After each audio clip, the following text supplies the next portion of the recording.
Saudara-saudara kaum muslimin sekalian, diminta saudara-saudara berhenti daripada berkata-kata ketika khatib sedang berkhutbah, kerana menurut tujuan Nabi sallallahu alaihi wasallam yang telah diriwayatkan oleh Abu Hurairah radhiyallahu anhu bahwasanya Rasulullah sallallahu alaihi wasallam telah bersabda, maksudnya barang siapa berkata-kata ketika khatib sedang berkhutbah, walaupun memperingatkan sahabatnya akan dia saja sekalipun, maka setiap sisilah pada jemaah. Maka dari itu diamlah dan dengarlah dengan taat. Mudah-mudahan kita mendapat taufik dan hidayah.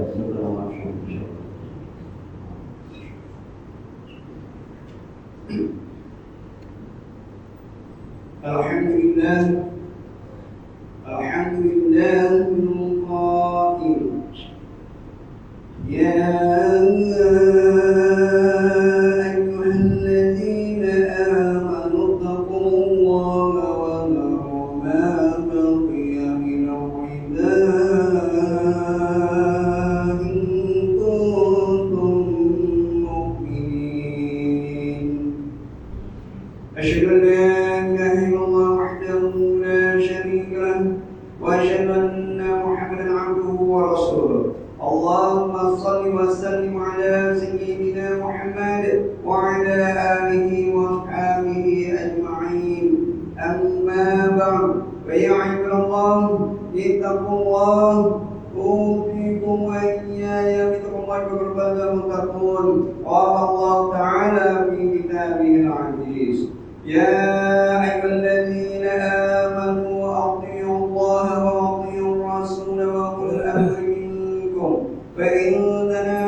Surah An-Nisa ayat 29 yang bermaksud, wahai orang beriman, taatlah kamu kepada Allah dan taatlah kamu kepada Rasulullah dan kepada ulil amri, yaitu orang yang berkuasa daripada kalangan kamu.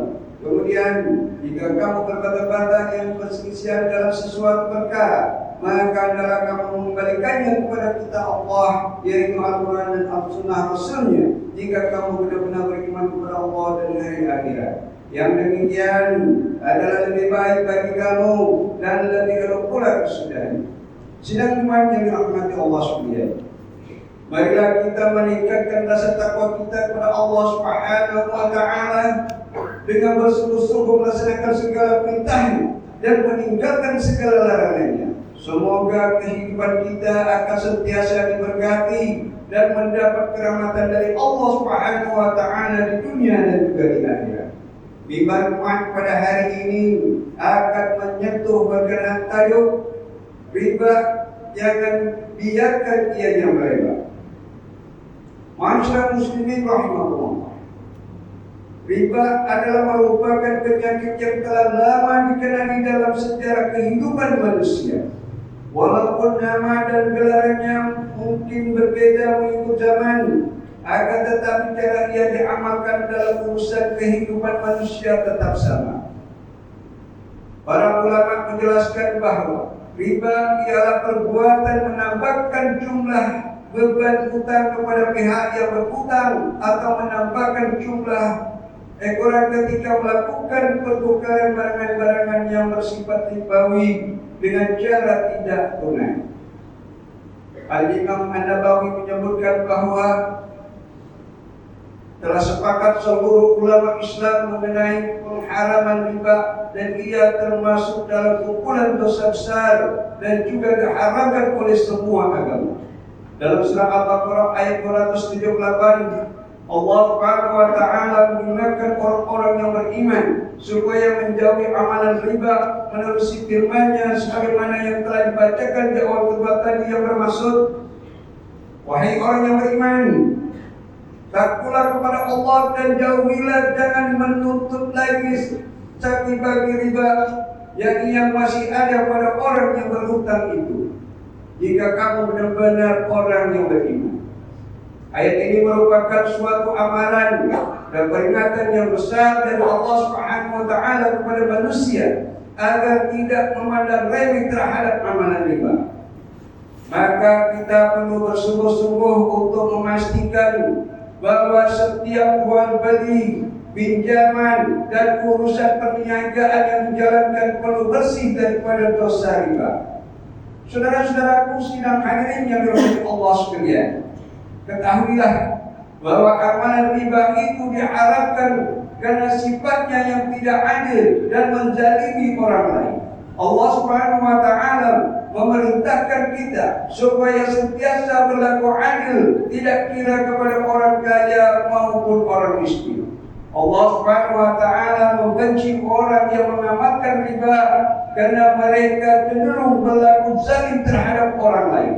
Hal ini sebagaimana ditegaskan oleh Allah Subhanahu wa taala di dalam Al-Qur'an, bahwa orang yang mengamalkan riba untuk menindas orang lain akan diperangi oleh Allah dan Rasul-Nya. Sebagaimana firman-Nya dalam surah Al-Baqarah ayat 279 yang bermaksud, oleh itu jika kamu tidak mau melaksanakannya, yakni perintah mengenai larangan riba, maka ketahuilah adanya peperangan daripada Allah dan Rasul-Nya, yakni akibatnya kamu tidak akan selamat. Namun jika kamu bertobat yakni daripada mengambil riba, maka pokok asal harta kamu ialah hak kamu.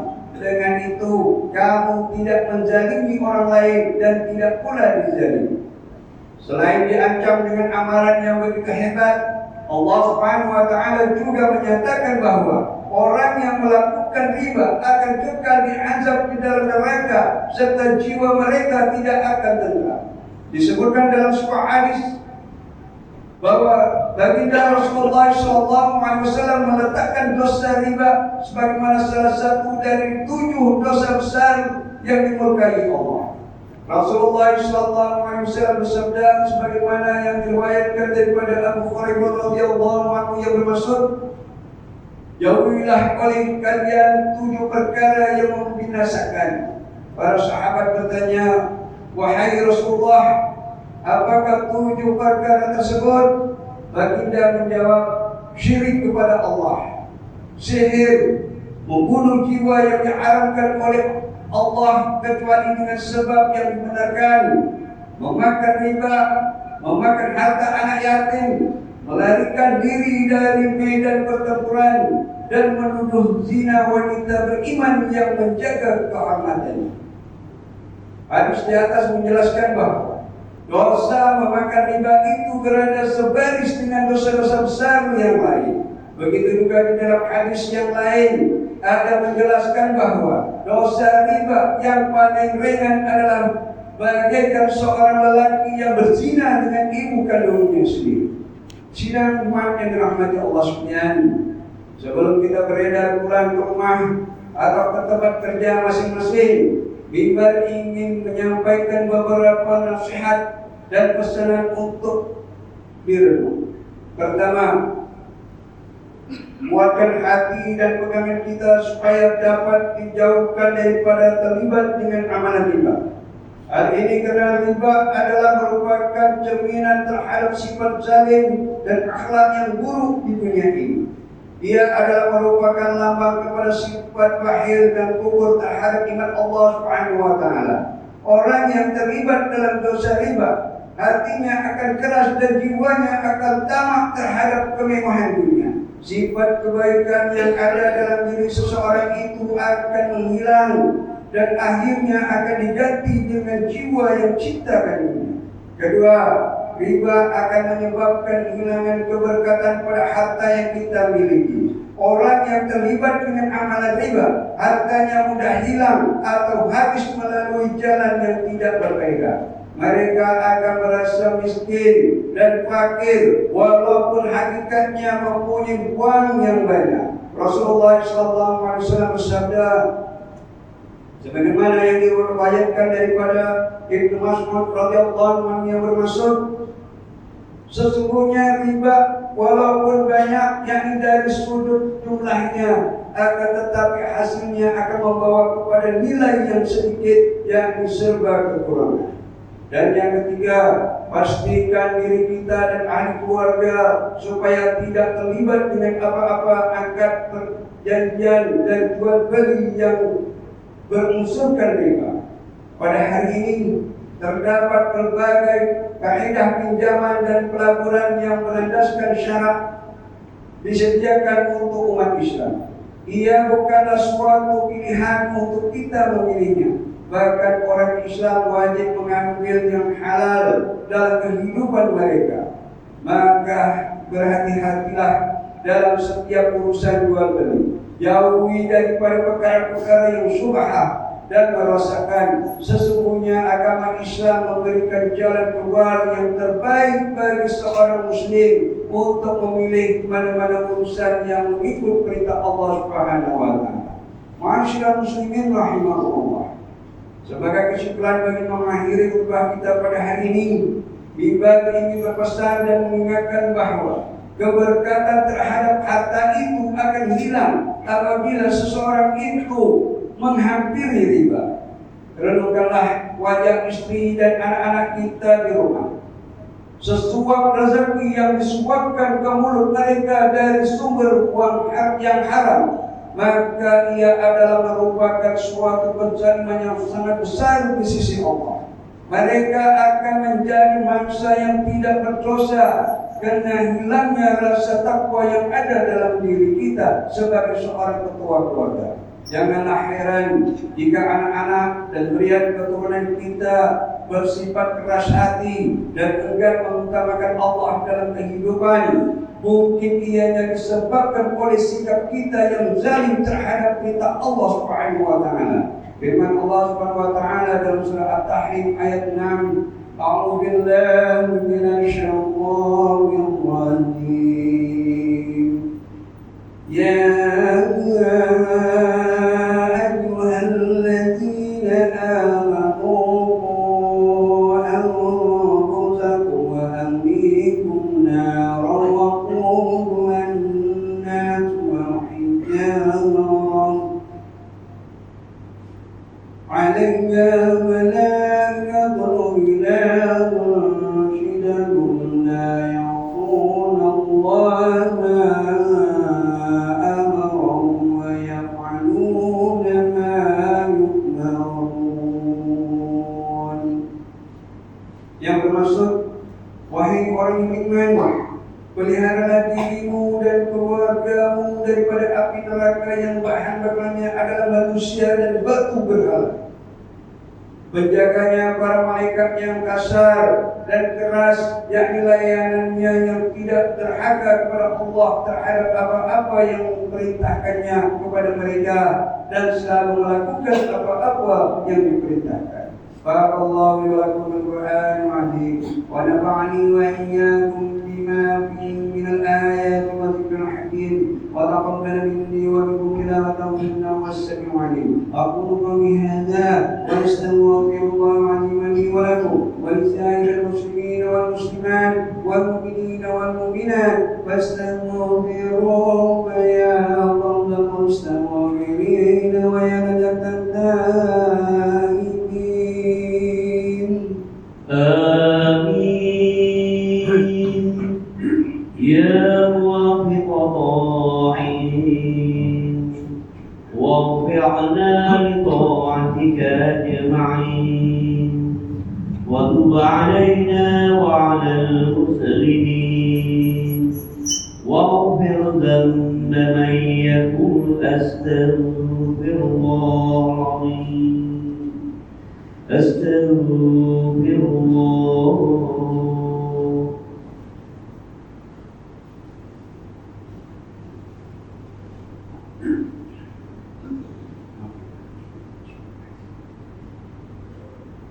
Alhamdulillah hamdan katsiran kama amara.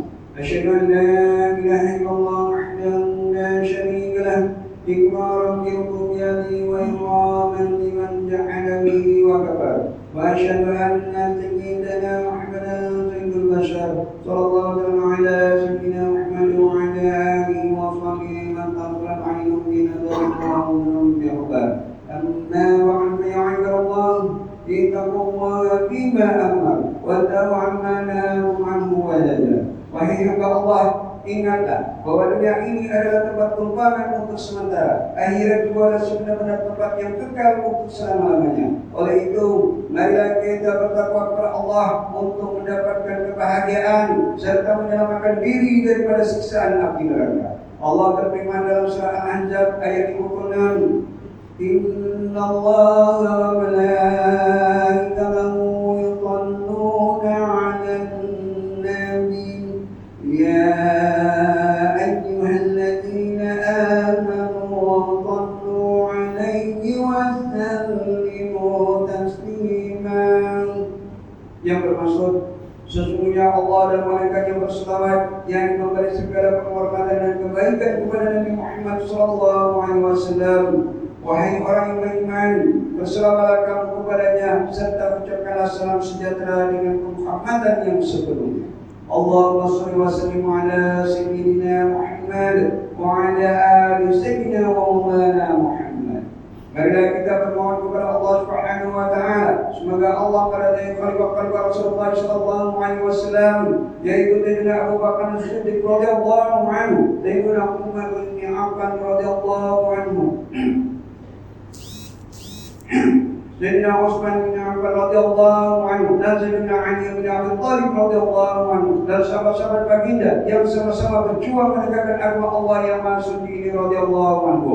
Seterusnya kepada bapak saudara junjungan kita Sayyidina Hamzah dan Sayyidina Abbas radhiyallahu anhuma, cucu dan cucunya baginda Sayyidina Hasan dan Sayyidina Husain radhiyallahu anhuma, putri-putri baginda Sayyidatina Fatimah Zahra dan lain-lainnya radhiyallahu anhuma, istri-istri baginda Sayyidatina Khadijah, Sayyidatina Aisyah dan lain-lainnya radhiyallahu anhuma, kepada sekalian keluarga, sahabat-sahabat, pengikut-pengikut sahabat radhiyallahu anhum, dan yang menuruti mereka itu dari semasa ke semasa hingga hari kiamat. Allahumma inna muslimin wal muslimat wal mu'minin wal mu'minat al-ahya'i minhum wal amwat. Ya Allah, ampunkanlah sekalian kaum muslimin dan muslimat, mukminin dan mukminat, sama ada yang masih hidup ataupun yang telah meninggal dunia. Ya Allah, peliharakanlah akidah kami yang melandaskan akidah Ahlussunnah wal Jamaah, aliran Asy'ariyah dan Al-Maturidiyah. Ya Allah, pelihara, lindungi, jauhi, dan selamatkanlah apalagi raja diri kami ini,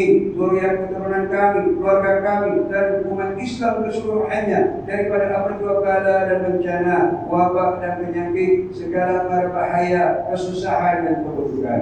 Ya Allah, kurniakan kemuliaan dan kesejahteraan kepada mereka yang berjihad dan menangkapkan hartanya ke jalan-Mu, seperti pembayar-pembayar zakat, pewakaf-pewakaf dan seumpamanya. Ya Allah, kurniakanlah taufik dan hidayah, kekuatan, kesejahteraan dan pertolongan kepada ketua-ketua negara Islam dan raja-rajanya, khususnya kepada Angkatan Arisan Syariatik, Sultan Ibrahim bin Sultan Iskandar, Sultan yang diperkuat bagi negeri dan jajahan Takluk Johor Darul Tadi.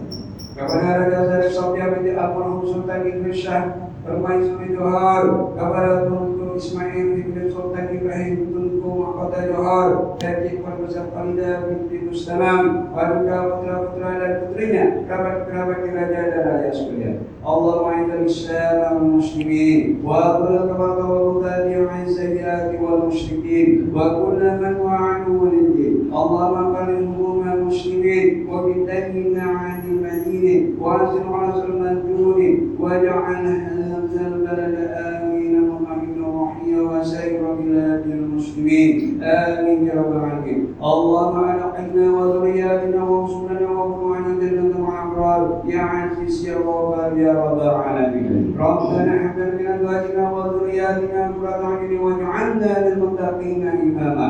ربنا اغفر لنا ولإخواننا الذين سبقونا بالإيمان ولا تجعل في قلوبنا غلا للذين آمنوا ربنا إنك رؤوف رحيم. ربنا آتنا في الدنيا حسنة وفي الآخرة حسنة وقنا عذاب النار والحمد لله رب العالمين. عباد الله، إن الله يأمر بالعدل والإحسان وإيتاء ذي القربى وينهى عن الفحشاء والمنكر والبغي يعظكم لعلكم تذكرون. واذكروا الله العظيم يذكركم واشكروه على نعمه يزدكم ولذكر الله